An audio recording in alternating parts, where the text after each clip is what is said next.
Olá pessoal, nós seguimos aqui com nossas aulas de Direito Penal. Vamos conversar hoje sobre os crimes contra a família. É um capítulo relativamente extenso e nós vamos dividir aí em algumas aulas, em algumas conversas, para que a gente possa conhecer todos esses artigos nos seus detalhes, naquilo que ele efetivamente quer dizer.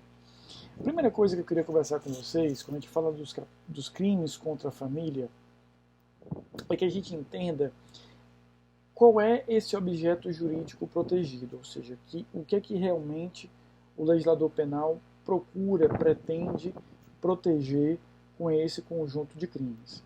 Nós os encontraremos aí no Código Penal a partir do artigo 235, e o que ele quer proteger, a ideia aqui de salvaguardar, é efetivamente que a gente venha a proteger dentro desse cenário, dentro desse contexto, o valor família, o valor ente ou entidade familiar. Mas aqui a gente precisa fazer algumas considerações anteriores para que a gente possa saber exatamente que tipo de proteção ele está nos sugerindo e está disciplinando. O direito penal, e vocês sabem muito bem disso, escolhe determinados valores jurídicos para proteção. E quais são esses valores jurídicos?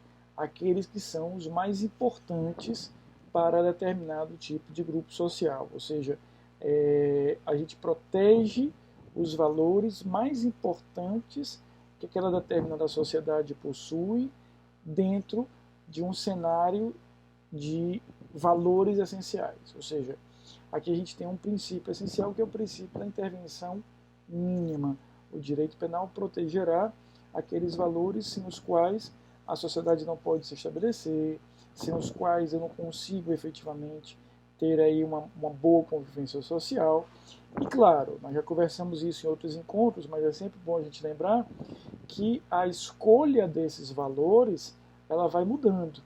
Aquilo que eu considerava como relevante no primeiro momento não significa dizer que seguirá sendo relevante no momento seguinte, tá? Assim como determinados valores que não eram importantes ou muitas vezes nem existiam, passam a ter uma relevância social muito grande e por conta disso passam a ter a necessidade de uma proteção. Um exemplo disso que a gente pode citar são os crimes ou todas as condutas que hoje protegem um valor que antes não existia, que é o valor chamado segurança cibernética. Então, a segurança cibernética, a gente já conversou isso em outras ocasiões, era um valor que há 15, 20 anos atrás eu nem comentava, nem cogitava existir. Antes disso, simplesmente ele nem existia como valor, e eles passam a ser hoje uma realidade não apenas importante, mas eu diria decisiva, até mesmo vital. Hoje a gente vive num mundo conectado ciberneticamente, então isso é um exemplo de um valor que antes não existia, hoje existe, e é tão relevante que merece efetivamente uma proteção feita pelo direito penal. Mas aqui tem uma outra questão. Há determinados valores que não necessariamente deixaram de existir, mas eles ganharam uma nova significação, um novo significado. Então, quando a gente fala de proteção à família, esses artigos que nós vamos estudar a partir de agora, eles já estavam no Código Penal. Eu já os encontrava no Código Penal. Você já os tinha aí no 235 e diante. Agora, o que houve nos últimos anos, felizmente, diga-se, acertadamente, foi o reconhecimento do direito, e aqui estou falando do direito como um todo, de determinadas relações familiares, de determinados vínculos familiares que antes não eram reconhecidos, ou pelo menos antes não tinham a proteção que hoje, merecidamente, tem. Então, por exemplo, se você analisar o texto da Constituição Federal em 88, ela declarava que família era uma relação entre pais e filhos e, principalmente, ela dizia que casamento era entre homem e mulher. O Supremo Tribunal Federal, interpretando esse dispositivo constitucional, através de um processo de mutação constitucional, já superou isso para dizer, bem, não é bem isso. Né? Então, hoje nós temos um reconhecimento absolutamente tranquilo, né, feito pelo Supremo Tribunal Federal, inclusive há provimentos, resoluções, indicações expressas do próprio Conselho Nacional de Justiça, do CNJ, sinalizando que não deve haver qualquer tipo de obstáculo, de limitação ao casamento entre pessoas do mesmo sexo, ao reconhecimento de uniões estáveis entre pessoas do mesmo sexo. Então, a gente evoluiu, felizmente, no direito de família para reconhecer que essas relações merecem ter o mesmo tratamento que qualquer outra relação entre homem e mulher teria. Então é bacana a gente perceber isso, dizendo o seguinte, que no momento em que o direito de família evolui como de fato evoluiu, automaticamente o direito penal incorpora esta evolução, incorpora esses novos conceitos, incorpora essas novas ideias e passa a tratar esses fatos da mesma forma que ele trabalharia com qualquer outro fato. Explicando melhor, a gente vai ver já já o crime de bigamia, o primeiro crime que o Código Penal define nesse acervo aí de crimes contra a família. Tá? Esse crime de bigamia, que fala em casamento, hoje eu devo interpretar esse casamento da forma mais ampla, sinalizada, insisto e repito, pelo STF, pelo CNJ, de forma que eu possa reconhecer aqui o casamento como uma instituição válida, né, juridicamente tutelada, juridicamente protegida, entre pessoas do mesmo sexo e entre pessoas de sexos diferentes. Isso é algo absolutamente pacífico no direito brasileiro. E o que aconteceu? No momento em que o direito de família passa a ter uma visão diferente sobre isso, automaticamente o direito penal passa a incorporar essa mesma questão. Não é à toa que hoje a gente vai usar mais acertadamente, inclusive, o direito das famílias, e não mais aquele conceito tradicional de algumas décadas atrás de direito de família, um conceito engessado, fechado. Não. Hoje tem um conceito bastante mais aberto. Eu vou reconhecer como entidade familiar o casamento entre pessoas de sexos diferentes ou do mesmo sexo. Eu vou reconhecer como entidade familiar uma família com um pai e um filho, ou com a mãe e um filho. Então, assim, a gente tem aí uma liberdade maior, repito, acertada e felizmente, para o reconhecimento desse tipo de relação. Então é importante que a gente faça essa introdução, dizendo que todos esses crimes que nós vamos ver a partir de agora são crimes que devem ser compreendidos, devem ser percebidos, devem ser entendidos dentro dessa sistemática, a sistemática de que a gente vai ter aqui concretamente uma realidade muito própria de que eu tenho crimes que tratam e protegem a família e, portanto, devem incorporar este novo conceito jurídico de família. Tá? É muito interessante quando a gente estuda e começa a fazer esse estudo sobre os crimes contra a família, que a gente separe determinadas dimensões. Eu não vou tratar aqui, porque não é meu objeto de estudo aqui com vocês, questões políticas, religiosas, sociais sobre esses crimes de família. Isso aí, obviamente, é um outro espaço de discussão, que, claro, cada um de nós tem direito, né, de ter seus pensamentos religiosos, pensamentos políticos bem estruturados em relação a isso. Não há nenhum problema em relação a essa perspectiva, mas é importante que a gente entenda, compreenda que o estudo que a gente faz a partir de agora é um estudo sob o ponto de vista exclusivamente jurídico. E insisto, acertada e felizmente, o direito evoluiu nas últimas décadas, evoluiu nos últimos anos, para incorporar efetivamente esses conceitos que antes não existiam. Tá? Quando a gente vai para o Código Penal, nós encontramos aí no título 7 do Código Penal, de sua parte especial, iniciado aí no artigo 235, os crimes contra a família. Tá? Esse capítulo 7 é dividido em alguns, esse título 7, perdão, é dividido em alguns capítulos, tá certo? O primeiro capítulo diz respeito aos crimes contra o casamento. O foco desse primeiro capítulo é proteção do casamento em si. O segundo capítulo vai tratar dos crimes contra o estado de filiação, as relações de filiação que eventualmente eu tenho aqui. O terceiro capítulo trata dos crimes contra a assistência familiar. Ele vai tratar, vai definir aí os crimes contra a assistência familiar. E o último dos capítulos desse título fala dos crimes contra o pátrio poder, tutela ou curatela. Claro que a gente vai modernizar essa linguagem e a gente passa a falar aí em poder familiar. Essa é a ideia que a gente passa a ter efetivamente dentro desse contexto. Tá? Então, o primeiro crime que eu quero ver com vocês, iniciando esse nosso estudo, é talvez um dos mais interessantes desse título completo, que é o crime de bigamia. Eu costumo fazer uma brincadeira dizendo que esse crime é um crime dificílimo para que o advogado defenda alguém. E por quê? Porque aqui o que é que nós vamos ter? O crime de bigamia, lê comigo aí o artigo 235. Né?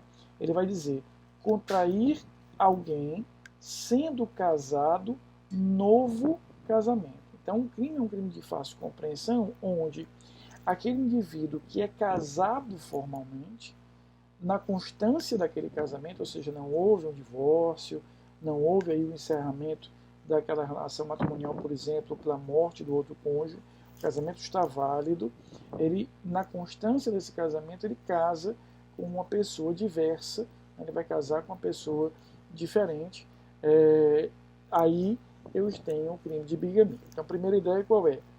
O crime se consuma quando eu formalizo os dois casamentos. E por que eu digo que é um crime difícil para o advogado defender? Porque, veja só, o agente vai, casa com a pessoa, formaliza aquele casamento através de um ato notarial, de um ato no cartório, assina, portanto, produz uma prova documental, ele próprio, e depois esse mesmo agente casa com uma outra pessoa e, de novo, assina, produzindo também uma prova documental aí bastante relevante. Então, veja, eu tenho duas provas documentais, portanto materiais, produzidas pelo próprio agente criminoso e absolutamente suficientes para que eu possa caracterizar o crime. Afinal de contas, eu consigo ali ter a prova dos dois casamentos. Então, é muito difícil você construir uma tese de defesa em relação a esse crime, porque, veja, eu tenho uma prova documental produzida pelo próprio réu e absolutamente suficiente para caracterizar essa situação. É por isso que, normalmente, as teses de defesa utilizadas aqui são teses que versam sobre questões prejudiciais, ou seja, normalmente a principal tese de defesa que eu tenho aqui é uma tese em que eu vou dizer que aquele primeiro matrimônio, por algum motivo, foi nulo, ou o segundo matrimônio, por algum motivo que não seja, obviamente, a bigamia, também foi nulo. Então, a tese de defesa que regularmente se usa nesse tipo de caso é uma tese de natureza processual, já que o enfrentamento material da acusação é um pouco mais complexo, porque eu tenho, repito, esses dois elementos de prova, tenho essas duas provas documentais, materiais, que são bastante contundentes e bastante suficientes para que eu possa aí caracterizar a prática criminosa. Então, o crime de bigamia, ele é o crime que se caracteriza quando o agente casado, formalmente casado, contrai novo casamento, igualmente formal, com outra pessoa. Algumas coisas que a gente precisa esclarecer. Primeiro, esse raciocínio serve apenas para casamento. A gente vai excluir completamente do raciocínio desse crime a união estável. Tá? Então, aquela relação que a gente define como união estável está completamente excluída dessa relação. O que é que eu quero dizer com isso? Imagina que o agente tem aqui um casamento formal e viva em união estável com outra pessoa. Se eu vou ter o reconhecimento dessa união estável ou não, o limite disso, efeitos no direito de família, efeitos relativamente à pensão, efeitos relativamente a questões previdenciárias, é o direito previdenciário que vai resolver, é o direito das famílias que vai resolver. No caso do direito penal, a conduta é completamente atípica. Então, não há crime se o agente é casado e vive em união estável com outra pessoa. O crime só existe, insisto, quando você tem aqui dois casamentos simultâneos, tá? Dois casamentos simultâneos, óbvio e evidentemente com pessoa diversa. Lembro de uma pergunta que um aluno uma vez me fez, dizendo que ele conhecia um caso em que o agente tinha casado com a esposa no interior. Anos depois, a certidão de casamento ele se extraviou, ele já não lembrava mais qual era o cartório que havia casado, tinha tido aí um desmembramento de alguns cartórios lá naquela cidade do interior. Ele resolve casar novamente com a mesma esposa, com a mesma pessoa, para facilitar aí a formalização. A conduta aqui é atípica, né? A conduta também é atípica, ou seja, o casamento existe quando o crime existe, perdão, quando o agente casado casa com pessoa diversa. Nesse cenário que a gente vai ter efetivamente o crime de bigamia. Vamos falar um pouquinho dessa pessoa diversa. Então, o João casou com a Maria. O casamento do João e da Maria está válido. Depois, o João resolve casar formalmente com a Joana. Ora, e a Joana tem responsabilidade criminal ou não? Isso o próprio Código Penal vai nos responder. Veja aí o que diz o parágrafo 1º do mesmo artigo 235. Aquele que, não sendo casado, contrai casamento com pessoa casada, conhecendo essa circunstância, é punido com reclusão ou detenção de 1 a 3 anos. Então veja, se essa pessoa que casou com aquele agente que já era casado tinha ciência deste fato, ela também pratica crime. Então aqui o Código Penal foi muito didático para dizer algo que a gente poderia intuir, mas ele precisou ser expresso. O que é que nós precisaríamos intuir? Ora, se eu desconhecia aquela situação, eu não tenho efetivamente crime. Mas por que ele precisou tipificar essa conduta? Porque esta outra pessoa, ela só casou uma vez. Então veja, naquele meu exemplo, João e Maria casaram. O João vai e casa com a Joana. Essa Joana aqui casou só uma vez. Não tem 2 matrimônios. Mas como ela casou, tendo ciência, tendo a certeza de que havia efetivamente aquele determinado matrimônio anterior daquela pessoa com a qual ela estava casando, ela atrai para si responsabilidade criminal também. Eu terei responsabilidade criminal também dentro desse cenário, tá? O parágrafo 2º traz aquilo que eu já tinha visto com vocês. Ou seja, veja o que diz o parágrafo 2º. Anulado por qualquer motivo o casamento, ou o outro por motivo que não a bigamia, considera-se inexistente o crime. Então, se eu anulo o primeiro casamento por qualquer que seja o motivo, ou anulo o segundo que não seja pela bigamia, o crime vai ser inexistente. Ou seja, a conduta também é atípica. Aqui, repito, é uma coisa também lógica. O crime, o que é? Eu tenho 2 casamentos. Ora, se eu anulo o primeiro por algum motivo, sobrou só um. Ou se eu anulo o segundo por um motivo que não seja, obviamente a bigamia, também sobrou só um. Desapareceria aí a conduta criminosa. Então imagina que um agente consiga, lá no juízo civil, lá numa ação civil, ele consiga, por exemplo, anular, por algum motivo, o primeiro matrimônio dele.